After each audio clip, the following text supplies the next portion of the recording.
ನಮಸ್ತೆ ಸ್ನೇಹಿತರೆ, ಶಕ್ತಿ ಚಾನಲ್ಗೆ ಸ್ವಾಗತ. ಹೇಗಿದ್ದೀರಾ ನೀವೆಲ್ಲರೂ ಚೆನ್ನಾಗಿದ್ದೀರಾ ಅಂತ ನಾನು ಭಾವಿಸ್ತೀನಿ. ಇವತ್ತು ನಾನು ಮಾಡಿ ತೋರಿಸ್ತಿರೋ ರೆಸಿಪಿ ತೊಗರಿಬೇಳೆನ ಪುಡಿ ಮಾಡಿಬಿಟ್ಟು ಅದರಲ್ಲಿ ರಸಮ್ ಮಾಡೋದನ್ನ ತೋರಿಸ್ತೀನಿ. ಆ ರಸಮ್ ಜೊತೆ ನೆಂಚ್ಕೊಳ್ಳೋದಕ್ಕೆ ನಾನು ಸಿಂಪಲ್ಲಾಗಿ ಬೀನ್ಸ್ ಪಲ್ಯ ಮಾಡೋದು ಕೂಡ ತೋರಿಸ್ತೀನಿ. ಇದು ಎರಡು ರೆಸಿಪಿ ಕೂಡ ಇವಾಗ ನಾನು ತೋರಿಸ್ತೀನಿ. ಹೊಸದಾಗಿ ಯಾರು ನನ್ನ ಚಾನಲ್ನ ನೋಡ್ತಾ ಇದ್ದಾರೆ ಪ್ಲೀಸ್ ಸಬ್ಸ್ಕ್ರೈಬ್ ಮಾಡ್ಕೊಂಡು ನೋಡಿರಿ. ನೀವು ಸಬ್ಸ್ಕ್ರೈಬ್ ಮಾಡ್ಕೊಂಡು ನೋಡೋದ್ರಿಂದ ನಾನು ಹಾಕೋ ವಿಡಿಯೋನ ಮಿಸ್ ಮಾಡದೇ ನೋಡ್ಬೋದು, ಮತ್ತು ಬೇರೆಯವ್ರಿಗೂ ಕೂಡ ಶೇರ್ ಮಾಡಿ. ಇವತ್ತು ನಾನು ಮಾಡಿ ತೋರಿಸ್ತಿರೋ ರೆಸಿಪಿ ಬೇಳೆ ಪುಡಿ ರಸಮ್ ಮಾಡೋದನ್ನ ತೋರಿಸ್ತೀನಿ. ಒಂದು 5ರಿಂದ 10 ನಿಮಿಷದೊಳಗಡೆ ಇದನ್ನ ಮಾಡ್ಕೋಬೋದು. ಅಷ್ಟೇ ರುಚಿಯಾಗಿರುತ್ತೆ. ಮತ್ತು ಬಿಸಿ ಬಿಸಿ ಅನ್ನಕ್ಕೆ ಇದನ್ನ ಹಾಕ್ಕೊಂಡು ಊಟ ಮಾಡ್ತಾಯಿದ್ರೆ ತುಂಬಾ ಚೆನ್ನಾಗಿರುತ್ತೆ. ನಿಮಗೆ ಯಾವಾಗಲೂ ರಸಮ್ ಸಾಂಬಾರು ಮತ್ತು ಹುಳಿ ತಿಂದು ಬೇಜಾರಾಗಿದ್ದರೆ ಖಂಡಿತ ಇದನ್ನ ಒಂದ್ಸರಿ ಟ್ರೈ ಮಾಡಿರಿ. ತುಂಬಾ ರುಚಿಯಾಗಿರುತ್ತೆ ಮತ್ತು ಸುಲಭವಾಗಿ ಕೂಡ ಮಾಡ್ಕೋಬೋದು ಮತ್ತು ಬೇಗ ಕೂಡ ಮಾಡ್ಕೋಬೋದು. ಇವಾಗ ನಾನು ಬೇಳೆ ಪುಡಿ ರಸಮ್ನ ಹೇಗೆ ಮಾಡೋದು ಅಂತ ತೋರಿಸ್ತೀನಿ. ಯಾರು ನನ್ನ ಚಾನಲ್ನ ಹೊಸದಾಗಿ ನೋಡ್ತಿದ್ದೀರಾ ಪ್ಲೀಸ್ ಸಬ್ಸ್ಕ್ರೈಬ್ ಮಾಡ್ಕೊಂಡು ನೋಡಿರಿ. ಮತ್ತು ನೀವು ಸಬ್ಸ್ಕ್ರೈಬ್ ಮಾಡ್ಕೊಂಡು ನೋಡೋದಲ್ಲೇ ಬೇರೆಯವರು ಕೂಡ ಶೇರ್ ಮಾಡಿರಿ. ನೀವು ಸಬ್ಸ್ಕ್ರೈಬ್ ಮಾಡ್ಕೊಂಡು ನೋಡೋದ್ರಿಂದ ನಾನು ಹಾಕೋ ವಿಡಿಯೋನ ನೀವು ಮಿಸ್ ಮಾಡ್ದೇ ನೋಡ್ಬೋದು. ಇವಾಗ ನಾನು ಬೇಳೆ ಪುಡಿ ರಸಮ್ನ ಹೇಗೆ ಮಾಡೋದು ಅಂತ ನಾನು ತೋರಿಸ್ಕೊಡ್ತೀನಿ. ತೊಗರಿಬೇಳೆ ಪುಡಿ ರಸಮ್ ಮಾಡೋದಕ್ಕೆ ಏನೇನು ಪದಾರ್ಥ ಬೇಕಂತ ಹೇಳ್ತೀನಿ. ನಾನು ಒಂದು ಸಣ್ಣ ನಿಂಬೆಹಣ್ಣಿನ ಗಾತ್ರದ ಹುಣಸೆಹಣ್ಣು ತೊಗೊಂಡು ನೀರಿನಲ್ಲಿ ನೆನೆಸಿಟ್ಟಿದ್ದೀನಿ. ಒಂದು ಟೊಮೆಟೊ ಮತ್ತು ಒಂದು ನಿಂಬೆಹಣ್ಣಿನ ಗಾತ್ರದ ಹುಣಸೆಹಣ್ಣು ತೊಗೊಂಡು ಚೆನ್ನಾಗಿ ತೊಳೆದ್ಬಿಟ್ಟು ನೆನೆಸಿಟ್ಟಿದ್ದೀನಿ. ಇವಾಗ ಉರಿಯೋದಕ್ಕೆ ಇದು ತೊಗರಿಬೇಳೆ ಒಂದು 3-4 ಟೇಬಲ್ ಸ್ಪೂನು ತೊಗರಿಬೇಳೆನ ತೊಗೊಂಡಿದ್ದೀನಿ. ಇವಾಗ ಕೊತ್ತಂಬರಿ ಬೀಜ 1 ಸ್ಪೂನು, ಒಂದು ಅರ್ಧ ಸ್ಪೂನ್ ಮೆಣಸು, ಒಂದು ಅರ್ಧ ಸ್ಪೂನ್ ಜೀರಿಗೆ, ಸ್ವಲ್ಪ ಕರಿಬೇವು, ಒಂದು 10 ಕಾಳು ಮೆಣಸು, ಇಷ್ಟನ್ನು ಹಾಕ್ಬಿಟ್ಟು ನಾನು ತೊಗರಿಬೇಳೆ ಪುಡಿ ರಸಮ್ ಮಾಡೋದು ಹೇಗೆ ಅಂತ ನಾನು ತೋರಿಸ್ತೀನಿ. ಮಾಡ್ಕೊಳೋದಕ್ಕೆ ಇವಾಗ ಒಂದು ಬಾಣಲೆ ಇಟ್ಟಿದ್ದೀನಿ. ಬಾಣಲೆಗೆ ನಾನು ಈಗ ತೊಗರಿಬೇಳೆನ ಹಾಕ್ತೀನಿ. ಬಾಣಲೆಗೆ ಬಿಸಿಯಾಗಿದೆ. ಇವಾಗ ಅದಕ್ಕೆ ನಾನು ತೊಗರಿಬೇಳೆ ಹಾಕ್ತೀನಿ. ತೊಗರಿಬೇಳೆ ಹಾಕಿದ ಮೇಲೆ ಧನಿಯಾ ಬೀಜ ಹಾಕ್ತೀನಿ, ಕಾಳು ಮೆಣಸು ಹಾಕ್ತೀನಿ, ಜೀರಿಗೆ, ಮೆಂತ್ಯ ಕಾಳು ಸ್ವಲ್ಪ, ಒಂದು 7-8 ಮೆಂತ್ಯ ಕಾಳು, ಕರಿಬೇವು ಸ್ವಲ್ಪ. ಇಷ್ಟನ್ನು ಇವಾಗ ನಾನು ಹುರ್ಕೊತೀನಿ. ಸಣ್ಣ ಉರಿನಲ್ಲಿ ಹುರ್ಕೋಬೇಕು. ಒಳ್ಳೆ ಘಮ ಬರಬೇಕು. ಉರಿ ಸಣ್ಣ ಉರಿಲಿ ಉರಿರಿ. ಒಂದು 3-4 ನಿಮಿಷ ಉರಿ ಸಣ್ಣ ಮಾಡಿಕೊಂಡು ಒಳ್ಳೆ ಘಮ ಬರೋವರೆಗೂ ಕೂಡ ಹುರಿಬೇಕು. ಇವಾಗ ಕೆಂಪಾಗಿದೆ ನೋಡಿ, ಕೆಂಪಾಗಿದೆ, ಒಳ್ಳೆ ಘಮ ಕೂಡ ಬರ್ತಾ ಇದೆ. ಇವಾಗ ಸ್ಟವ್ ಆಫ್ ಮಾಡ್ಕೊಳ್ಳೋಣ. ಸ್ಟವ್ ಆಫ್ ಮಾಡಿದ ಮೇಲೆ ಅದನ್ನು ಒಂದು ಬೇರೆ ಪಾತ್ರೆಗೆ ತಗೊಳ್ಳೋಣ. ಒಂದು ಬೇರೆ ಬಟ್ಲಿಗೆ ತೆಗೆದಿಟ್ಕೊತೀನಿ. ಇವಾಗ ನೋಡ್ರಿ ಹುರಿದಿದ್ದಾಯ್ತು. ಇವಾಗ ತಣ್ಣಗಾಗೋದಕ್ಕೆ ಬೇರೆ ಒಂದು ಪ್ಲೇಟ್ಗೆ ತೆಗೆದಿಟ್ಕೊತೀನಿ. ತಣ್ಣಗಾಗಲಿ ಇದು. ತಣ್ಣಗಾದ್ಮೇಲೆ ಪುಡಿ ಮಾಡಬೇಕು. ನೆನೆಸಿಟ್ಕೊಂಡಿರೋ ಹುಣಸೆ ಹಣ್ಣು ಮತ್ತು ಟೊಮೆಟೊನ ಚೆನ್ನಾಗಿ ಕಿವುಚ್ಕೋಬೇಕು. ಈ ಥರ ಚೆನ್ನಾಗಿ ಕಿವುಚ್ಕೊಳ್ರಿ.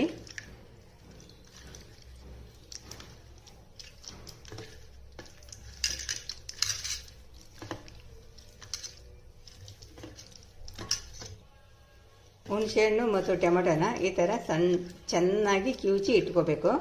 ನೋಡಿ, ಇವಾಗ ನಾನು ನೋಡಿ ಚೆನ್ನಾಗಿ ಕಿವುಚಿ ಇಟ್ಕೊಂಡಿದ್ದೀನಿ. ಹುಣಸೆಹಣ್ಣು ಮತ್ತು ಟೊಮೆಟೊ ಈ ಥರ ಕಿವುಚಿ ಇಟ್ಕೋಬೇಕು. ನಾವು ಹುರಿದಿಟ್ಕೊಂಡಿದ್ವಲ್ಲ ತೊಗರಿಬೇಳೆ, ಮೆಣಸು, ಜೀರಿಗೆ ಎಲ್ಲ ಹುರಿದಿಟ್ಕೊಂಡಿದ್ವಲ್ಲ, ಇವಾಗ ಅದನ್ನು ಪುಡಿ ಮಾಡ್ಕೊತೀನಿ.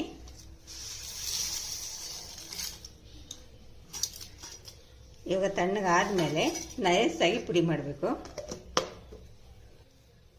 ಇಷ್ಟು ನಯಸ್ಸಾಗಿ ಪುಡಿ ಮಾಡಿ ಇಟ್ಕೋಬೇಕು.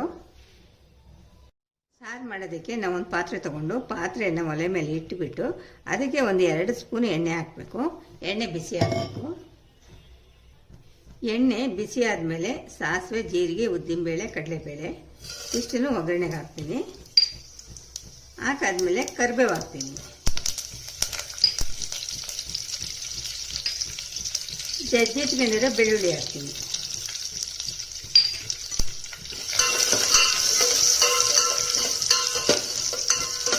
ಬೆಳ್ಳುಳ್ಳಿ ಸ್ವಲ್ಪ ಕೆಂಪಾಗಲಿ.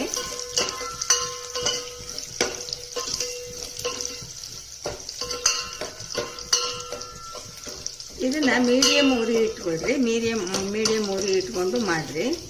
ಬೆಳ್ಳುಳ್ಳಿ ಸ್ವಲ್ಪ ಕೆಂಪಾದ್ಮೇಲೆ ಒಂದೆರಡು ಒಣಮೆಣಸಿನ್ಕಾಯಿ ಕಟ್ ಮಾಡಿ ಹಾಕ್ರಿ.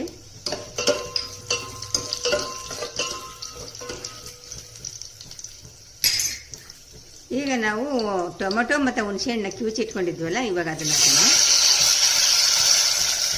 ಹಾಕಿ ಆದಮೇಲೆ ಇವಾಗ ನೀರು ಹಾಕೋಣ. ಇವಾಗ ನಮಗೆ ಎಷ್ಟು ನೀರು ನೋಡಿಕೊಂಡು, ನಮಗೆ ಹುಳಿ ಎಷ್ಟು ಬೇಕಾಗುತ್ತೆ, ಹುಳಿ ಎಷ್ಟು ನಾವು ತಿಂತೀವಿ ಅದನ್ನು ನೋಡಿಕೊಂಡು ನೀವು ನೀರು ಹಾಕ್ಕೋಬೇಕು.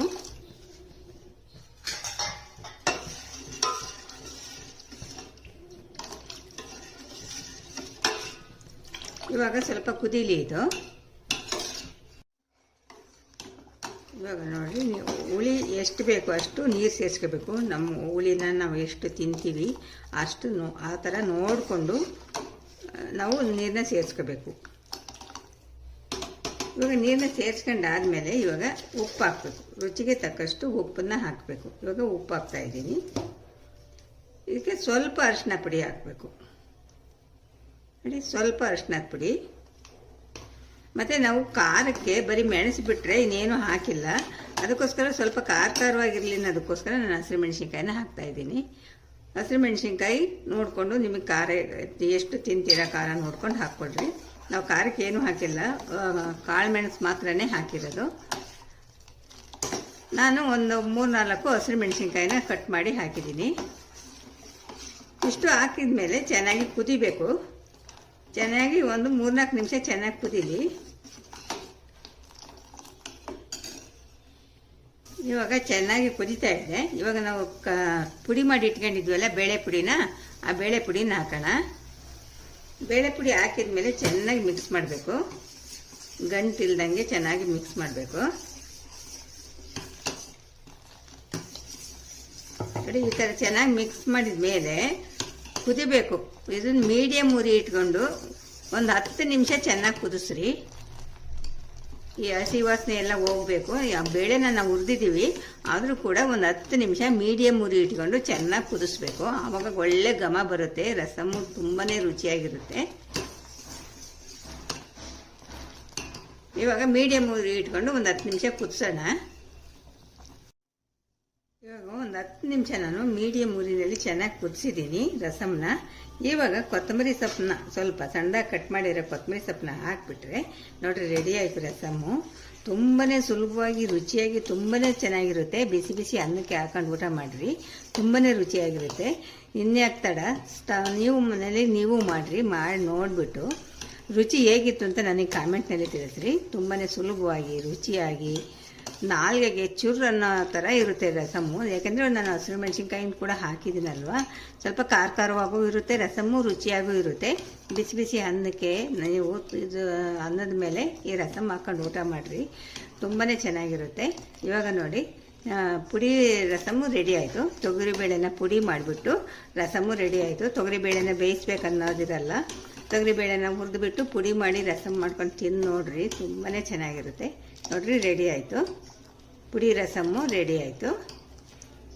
ಬೇಳೆ ಪುಡಿ ರಸಮ್ಮು ರೆಡಿ ಆಯಿತು.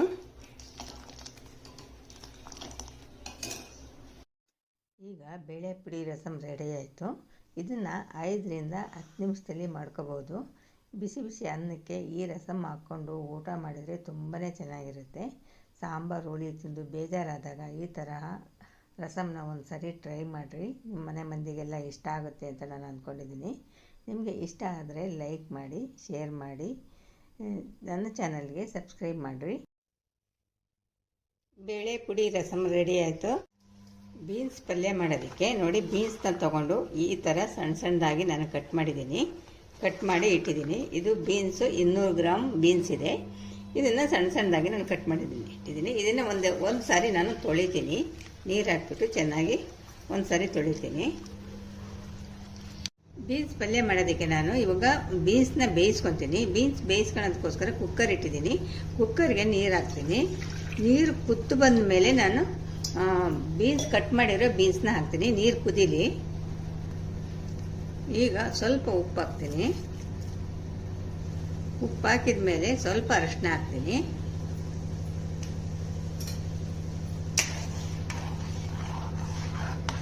ಇವಾಗ ನೋಡ್ರಿ ಅರಿಶಿನ ಹಾಕಿದ್ಮೇಲೆ ಇವಾಗ ನೀರು ಕುದೀತಾ ಇದೆ.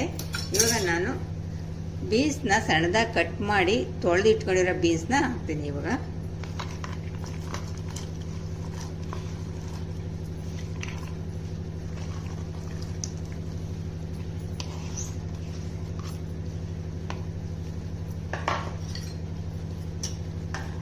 ಬೀನ್ಸ್ ಹಾಕಿದ ಮೇಲೆ ನೋಡಿ ಈ ಥರ ಚೆನ್ನಾಗಿ ಮಿಕ್ಸ್ ಮಾಡಿಬಿಡ್ಬೇಕು. ಚೆನ್ನಾಗಿ ಮಿಕ್ಸ್ ಮಾಡಿದ ಮೇಲೆ ಮುಚ್ಚಳ ಮುಚ್ಚಿಬಿಟ್ಟು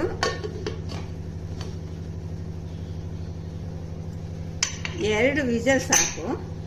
ಬೀನ್ಸ್ ಬೇಯೋದಕ್ಕೆ 2 ವಿಸಲ್ ಸಾಕು. ಇವಾಗ ನಾನು 2 ವಿಸಲ್ ಬರೆಸ್ತೀನಿ.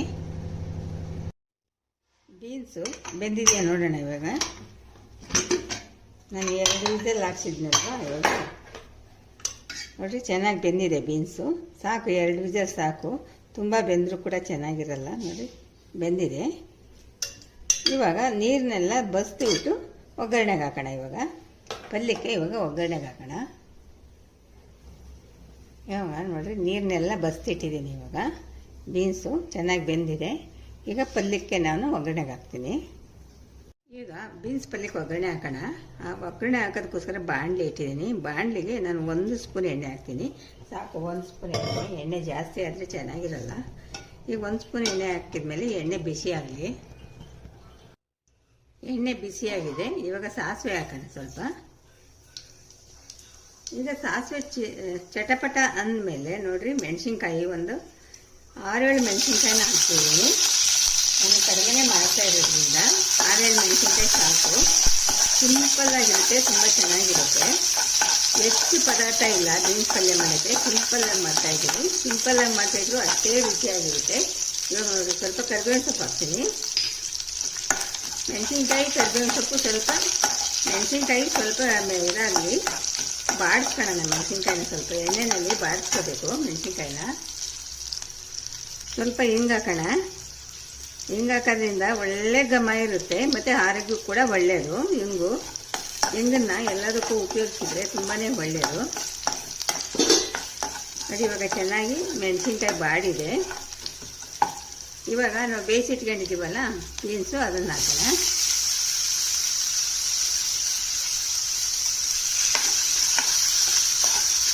ತುಂಬಾ ಸುಲಭ, ಸಿಂಪಲ್ಲಾಗಿ ಅಷ್ಟೇ ರುಚಿಯಾಗಿರುತ್ತೆ.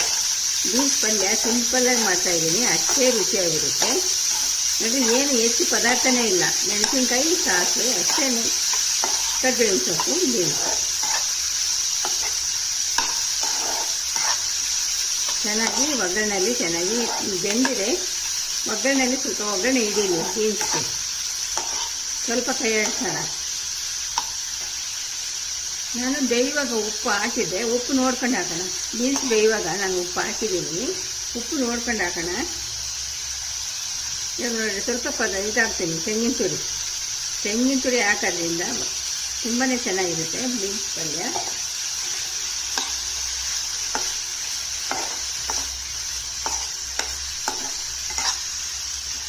ತೆಂಗಿನ ತುರಿ ಹಾಕಿದ್ಮೇಲೆ ಚೆನ್ನಾಗಿ ಮೀಡಿಯಮ್ ಉರಿ ಇಟ್ಕೊಂಡು ಚೆನ್ನಾಗಿ ಮಿಕ್ಸ್ ಮಾಡಿ.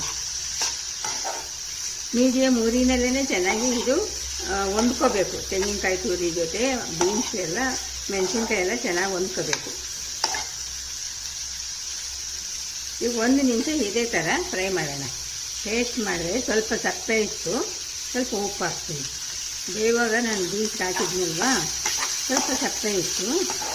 ಇನ್ನೊಂದು ಸ್ವಲ್ಪ ಉಪ್ಪು ಹಾಕ್ಬಿಟ್ಟು ಚೆನ್ನಾಗಿ ಮಿಕ್ಸ್ ಮಾಡೋಣ.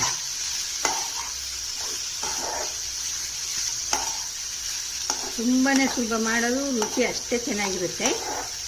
ಇದನ್ನು ಯಾವುದಾದ್ರು ರಸಮ್ ಮಾಡಿದಾಗ, ಬೇಳೆ ಸಾರು ಮಾಡಿದಾಗ ನೆಂಚ್ಕೊಳ್ಳೋದಕ್ಕೆ ಸೈಡ್ ಡಿಶ್ಶಾಗಿ, ಊಟದ ಜೊತೆ ಸೈಡ್ ಡಿಶ್ಶಾಗಿ ಉಪಯೋಗಿಸ್ಕೊಳ್ಳೋಕ್ಕೆ ಚೆನ್ನಾಗಿರುತ್ತೆ, ತುಂಬ ಚೆನ್ನಾಗಿರುತ್ತೆ. ಮತ್ತು ನೀವು ರೊಟ್ಟಿ ಚಪಾತಿ ಜೊತೆ ಕೂಡ ನೆಂಚ್ಕೋಬೋದು, ಅಷ್ಟು ಚೆನ್ನಾಗಿರುತ್ತೆ. ನಾನಿವತ್ತು ರಸಮ್ ಮಾಡಿದ್ದೀನಿ. ರಸಮ್ಮು ಮತ್ತು ಬೀನ್ಸ್ ಪಲ್ಯ ಎರಡೂ ಕೂಡ ಮಾಡಿದ್ದೀನಿ. ಅದಕ್ಕೆ ಬೀನ್ಸ್ ಪಲ್ಯ ಮಾಡೋದನ್ನು ತೋರಿಸ್ತಾ ಇದ್ದೀನಿ. ರಸಮ್ಮು ಮತ್ತು ಬೀನ್ಸ್ ಪಲ್ಯ ಎರಡೂ ಕೂಡ ಇವತ್ತಿನ ರೆಸಿಪಿನಲ್ಲಿ ನಾನು ಮಾಡಿ ತೋರಿಸ್ತಾ ಇದ್ದೀನಿ. ಕೊನೆಯಲ್ಲಿ ಸ್ವಲ್ಪ ಕೊತ್ತಂಬರಿ ಸೊಪ್ಪು ಉದುರಿಸಿದ್ರೆ ನೋಡಿ ರೆಡಿ ಆಯಿತು. ಎಷ್ಟು ಸುಲಭ ನೋಡಿದ್ರಲ್ವಾ?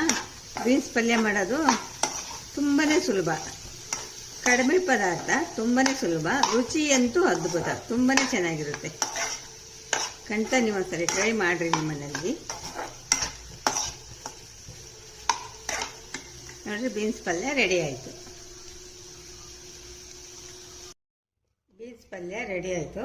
ನೋಡ್ತಾ ಇದ್ದೀರಲ್ವಾ ಎಷ್ಟು ಚೆನ್ನಾಗಿದೆ, ತುಂಬಾ ಚೆನ್ನಾಗಿರುತ್ತೆ. ನೀವು ಸೈಡ್ ಡಿಶ್ ಆಗಿ ರಸಮ್ ಮಾಡಿದಾಗ, ತಿಳಿ ಸಾರು ಮಾಡಿದಾಗ ನೀವು ಮಾಡ್ಕೊಂಡು ತಿಂದರೆ ತುಂಬಾ ಚೆನ್ನಾಗಿರುತ್ತೆ ನೆಂಚ್ಕೊಳಕ್ಕೆ. ಮತ್ತು ಚಪಾತಿ ಕೂಡ ನೆಂಚ್ಕೋಬೋದು ಮತ್ತು ರೊಟ್ಟಿ ಕೂಡ ನೆಂಚ್ಕೋಬೋದು, ಅಷ್ಟು ಚೆನ್ನಾಗಿರುತ್ತೆ ಬೀನ್ಸ್ ಪಲ್ಯ. ಮತ್ತು ಮಾಡೋದಂತೂ ತುಂಬಾ ಸುಲಭ. ನಾನು ಹೆಚ್ಚು ಪದಾರ್ಥನ ಉಪಯೋಗಿಸ್ತೇನೆ. ಸಿಂಪಲ್ಲಾಗಿ ನಾನು ಬೀನ್ಸ್ ಪಲ್ಯ ಮಾಡೋದನ್ನ ತೋರಿಸ್ತಿದ್ದೀನಿ. ಈಗ ಬೀನ್ಸ್ ಪಲ್ಯ ರೆಡಿ ಆಯಿತು. ನಿಮ್ಗೆ ಇಷ್ಟ ಆಗಿದೆ ಅಂತ ನಾನು ಅಂದ್ಕೊಂಡಿದ್ದೀನಿ.